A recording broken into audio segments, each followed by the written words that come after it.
Before I talk a little bit about my personal experience, I would like to make two brief digressions, and they'll be brief, I promise. So I know that the panel is filled with highly intelligent and observant people, but I would like to suggest that Mr. Barton, as providing an accountable and transparent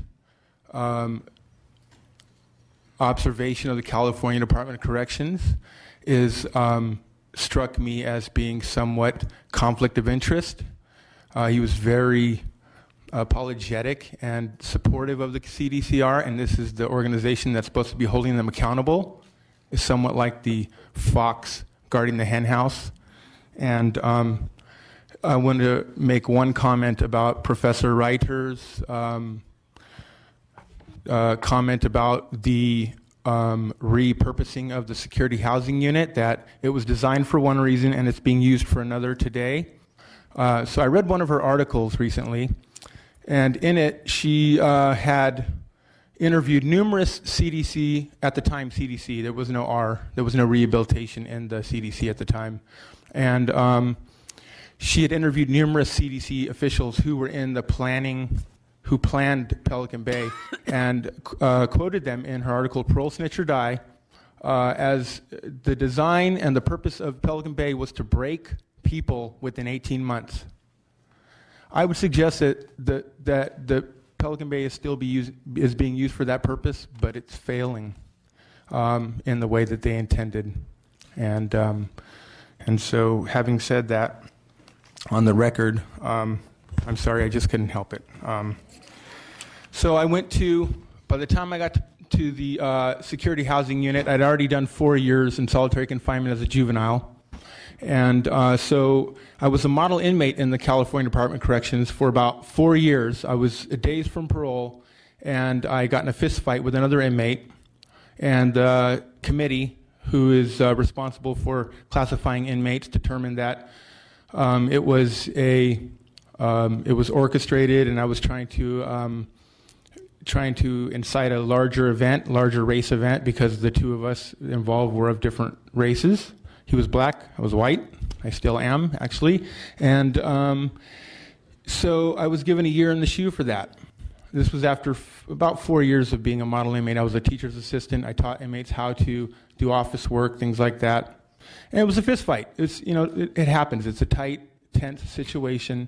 What are you looking at? What are you looking at? We got in a fist fight.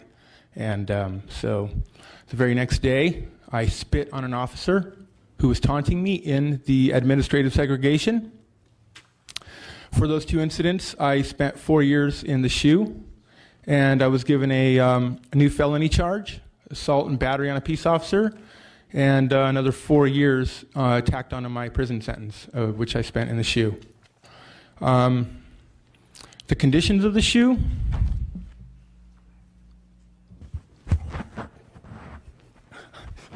Okay, look, I want to say this in the most professional and, so the SHU is torture, okay? The SHU is a torture chamber, okay? It doesn't serve. When I walked into California's torture chamber, I was the whole human being. And when I left there, I was deeply fractured human being, okay? So it's not helping, let me put it that way. My family's here today, and I kept my son out of school to come here today. And my son is, he's just a shining light of what humanity has to offer. And you know what? I don't attribute that to my time in the SHU. I don't attribute my presence at the Department of Corrections at California University of Berkeley, at the University of Berkeley. These things that have happened in spite of the SHU.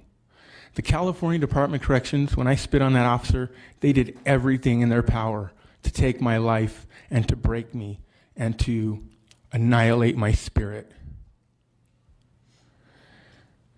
I would suggest that we stop asking the California Department of Corrections to govern themselves, that we hold them accountable. We don't pardon to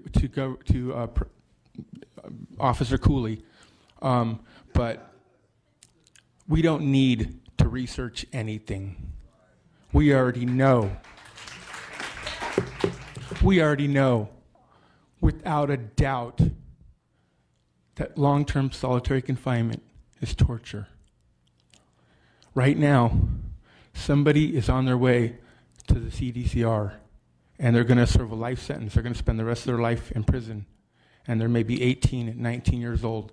And right now, as the policy stands, they, heaven forbid they're Latino and they come from LA, they stand to spend the next 80 years in Pelican Bay.